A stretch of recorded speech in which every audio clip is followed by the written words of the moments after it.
Most people imagine Istanbul as a chaotic maze of crowds and traffic. And yes, parts of it can feel overwhelming. But there's another Istanbul, one that moves at the pace of ferry boats crossing the Bosphorus, where neighborhoods hum with quiet routines, where you can sip tea on a hillside and watch the city breathe below you. This isn't the Istanbul of tourist checklists. It's the Istanbul you discover when you slow down, when you wander without urgency.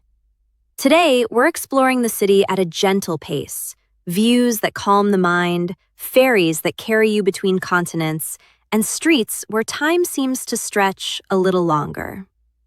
Let's begin where the water meets the sky. The best way to understand Istanbul's rhythm is from the water. The morning ferry from Eminönü to Üsküdar costs just a few lira and feels like meditation in motion. You'll stand at the railing with commuters who make this journey every day. The breeze carries the scent of salt and tea. Seagulls follow the boat, hoping for a piece of simit. As you cross, you're literally traveling between continents, Europe on one side, Asia on the other. The crossing takes about 20 minutes, but nobody rushes. People read newspapers, sip from paper cups, gaze at the passing shoreline. This is Istanbul at its most honest, a city that lives on the water, that needs the Bosphorus the way lungs need air. Let's step off at Üsküdar and see where the quiet begins. From Üsküdar, a short bus ride takes you up to Çamlıca Hill. This is where locals come to breathe. The view stretches across the entire city, domes and towers, bridges and water, neighborhoods stacked like layered memories. There's a park here with tea gardens tucked under pine trees. You can order a glass of chai, find a bench, and simply watch. The air is cooler up here. Families spread picnics on the grass. Couples walk hand in hand along quiet paths. This isn't a tourist attraction in the traditional sense. It's a place where the city comes to rest. Early morning or late afternoon offers the softest light and the fewest visitors. From this height, Istanbul doesn't feel chaotic at all. It feels almost gentle. Now let's descend into one of the neighborhoods where that gentleness lives. Kuzguncuk is the neighborhood time forgot, in the best possible way. Narrow cobblestone streets wind between wooden houses painted in faded pastels. Cats sleep on windowsills. Bougainvillea spills over garden walls.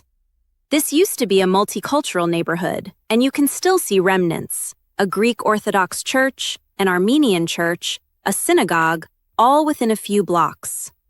Today, it's a quiet residential area where neighbors greet each other by name.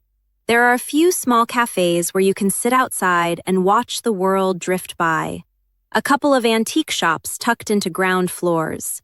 Everything moves slowly here. It's a good place to wander without a map, to let your feet choose the direction.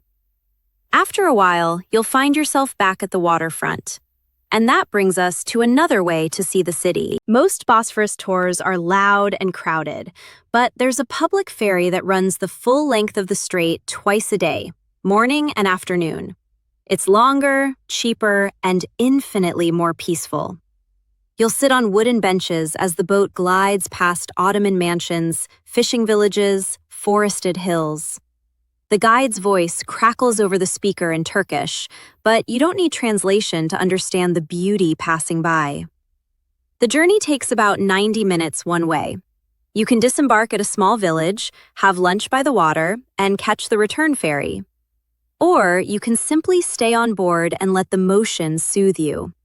Bring a light jacket. It gets breezy out on the water. This is the Istanbul that exists beyond the crowds, where the city is framed by nature and sky. Speaking of sky, let's talk about a view most visitors never see. Pierre Loti Hill, named after a French writer who loved this spot, offers one of the quietest sunset views in the city.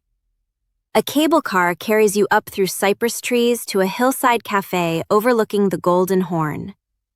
The cafe itself is simple. Low tables, cushioned stools, tea served in tulip-shaped glasses. As the sun sets, the call to prayer echoes across the valley, layered and distant. The light turns everything soft, gold, then rose, then violet. This is a place where locals bring their parents, where tourists who've done their research come to escape the busier viewpoints. You don't need to stay long, just long enough to watch the city change colors, just long enough to remember why you travel in the first place. Before we leave the heights, let's step into a place where history feels close enough to touch. Balat is a neighborhood of contradictions. It's historic, but feels alive. It's photogenic, but still deeply local. The streets climb steeply from the Golden Horn, lined with houses in every shade: mustard yellow, faded rose, turquoise, rust. Laundry hangs from wrought iron balconies. Old men sit outside coffee houses playing backgammon. Children kick soccer balls in narrow alleys. Yes, there are a few cafes that cater to visitors now, but walk one street over and you're back in daily life. Women shopping for vegetables, cats weaving between your legs, the smell of fresh bread from a corner bakery. If you come early in the morning, before 10, you'll have the streets mostly to yourself. Balat rewards slow exploration. No rush, no agenda, just color and light and the feeling of being somewhere real. And speaking of real, let's talk about food. Forget the restaurants with picture menus and touts at the door. The best meal in Istanbul is at a lokanta, a humble workers' restaurant where locals eat lunch. There's usually a glass case displaying the day's dishes. You point at what looks good, maybe stuffed peppers, maybe slow-cooked lamb, maybe a vegetable stew. You sit at a shared table. The waiter brings bread and water without asking. The food is simple, generous, and costs less than a coffee back home. No one speaks English, but smiles and gestures work just fine. These places are everywhere once you know to look for them, tucked into side streets, filled with people on lunch breaks. They close by late afternoon, so go between noon and 3. This is how Istanbul eats when it's not performing for cameras.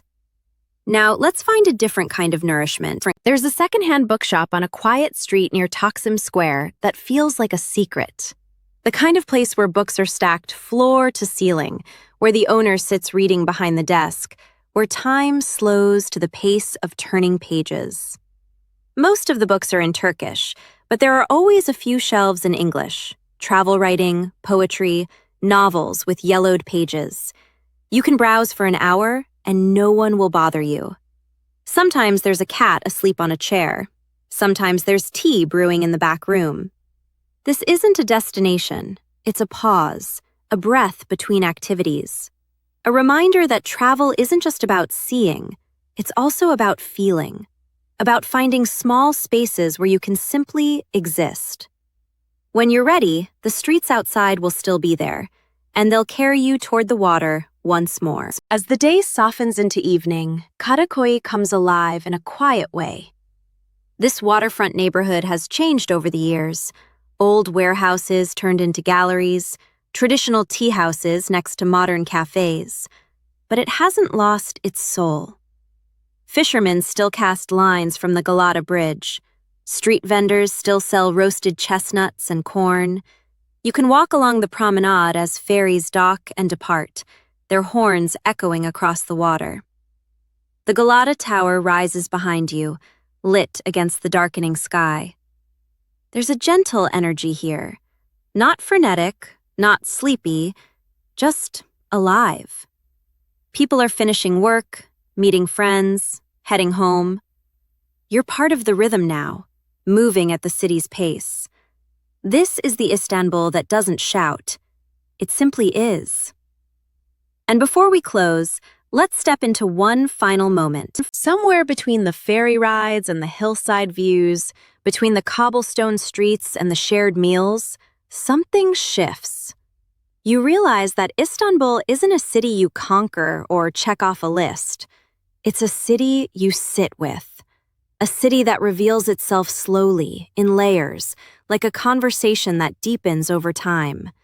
The chaos is real, yes, but so is this gentleness. So are these pockets of calm. So are the moments when you're sitting with a glass of tea, watching the light change, and you feel completely present. That's the Istanbul most people miss. Not because it's hidden, but because it requires a different kind of attention, a willingness to slow down, to wander without a map, to let the city show you what it wants you to see.